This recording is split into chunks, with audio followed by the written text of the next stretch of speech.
Andrea Angioletto questa settimana mi ha fatto veramente una domanda difficile alla quale io stesso trovo difficoltà a rispondere. Questa è la domanda: vivere spensierati 20 anni o vivere bene più avanti? Cosa significa per te e come ti approcci? Prima di iniziare, dato che alcune persone si sono infastidite dato che il nome di questa rubrica è La Messa secondo Riccardo, vorrei che sotto nei commenti voi mi desse un suggerimento su come poter cambiare il nome di questa rubrica in modo da non infastidire nessuno e, se riuscite, soprattutto a cercare di trovare un paragone con una cosa che avviene ogni singola domenica. Abbiate inventiva, ci penserò anch'io per la prossima settimana. Per ora sarà soltanto secondo Riccardo.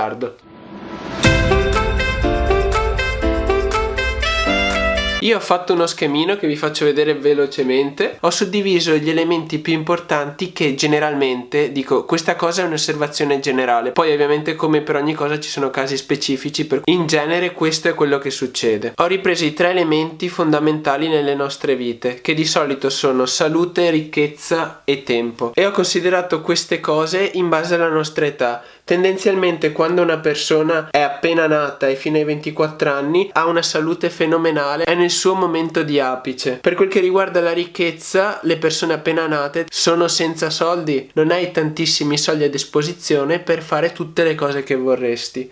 Però hai tantissimo tempo, dai 24 ai 60 anni. Salute sì, ne abbiamo, ma il nostro fisico inizia ad impoverirsi. Non dico che siamo da buttar via come in nessuna di queste età, però di sicuro iniziamo a risentire di qualche acciacco. Ricchezza, iniziamo a produrre ricchezza, per cui abbiamo a disposizione questi soldi, mentre tempo siamo a carenza di tempo, perché stiamo lavorando, stiamo producendo, per cui non abbiamo quel tempo da mettere a disposizione alla nostra salute e ricchezza affinché da realizzare i nostri soldi. Poi l'ultima fascia dai 60 in su. Generalmente quando rientriamo in questa età iniziamo a sentire sempre più acciacchi. Di sicuro non abbiamo quell'energia che un ragazzo di 22 anni può avere, però abbiamo accumulato la nostra ricchezza, sempre generalmente, e abbiamo moltissimo tempo, perché dai 60 anni in poi, 60, 65, insomma siamo in pensione, per cui abbiamo il tempo che avremmo voluto avere nella fascia tra i 24 e i 60. Quindi, come vedete, non ci sono mai tutte queste 3 cose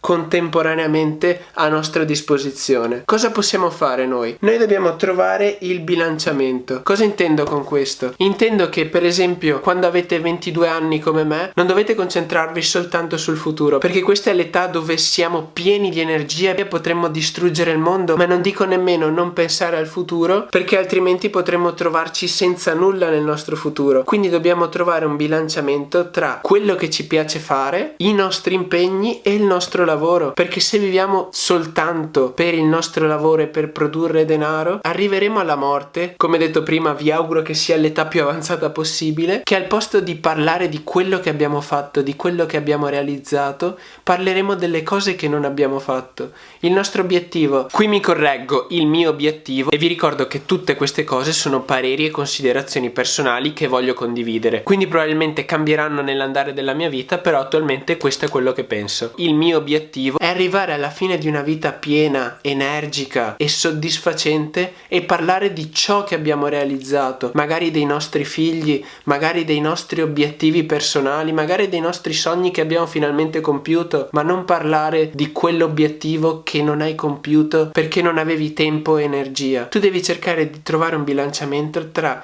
necessità e gioia istantanea e necessità e gioia per un futuro. O in alternativa quello che puoi fare è prendere questo sistema, distruggerlo e trovare una via di uscita per la salute, per esempio trovare una strada per la longevità, o altrimenti diventare ricco giovane. E ragazzi, uno dei miei sogni è poter fare in modo di cambiare questa scaletta che ha penetrato la società. Quindi non ti dico metti la testa bassa e lavora 24 ore su 24 a 20 anni per poi trovarti a 45 anni, 50 anni che potresti andare in pensione perché hai accumulato una ricchezza tale da poter andare in pensione, però a 50 anni non hai più l'energia che avevi a 22, quindi devi pensare anche questo. Perciò sì, è difficile trovare un bilanciamento. Io fortunatamente lavoro facendo ciò che mi piace, per cui quando lavoro sono felice e lavoro sempre di più, però in questo modo mi sfuggono gli amici, mi sfuggono le relazioni e sono sicuro che in un futuro potrei pentirmi di questa cosa, per cui devo stare attento a bilanciare il mio tempo per quel che riguarda il lavoro e il mio tempo per quel che riguarda gli amici, cosa non facile. Quindi vi ripeto, io sono un ragazzo di 21 anni, questa è una mia considerazione estratta anche dal pensiero che condivido totalmente, di non ricordo il nome di questa persona, comunque se la riesco a rintracciare vi taggo il canale di questa persona. Per finire il discorso vi ripeto che è una mia considerazione, quindi non prendetela come parole sante, ma semplicemente trovate un modo di bilanciare le vostre gioie e i vostri dolori affinché alla fine del vostro percorso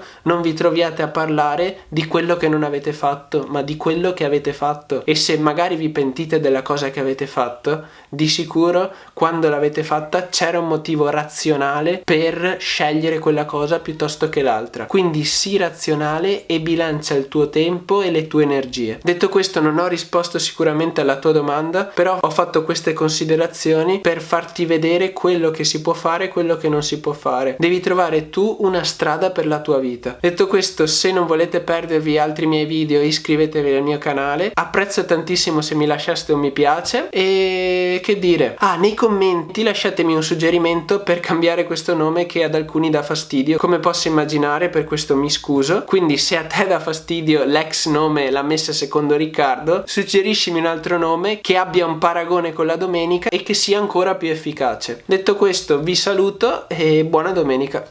Ciao ragazzi.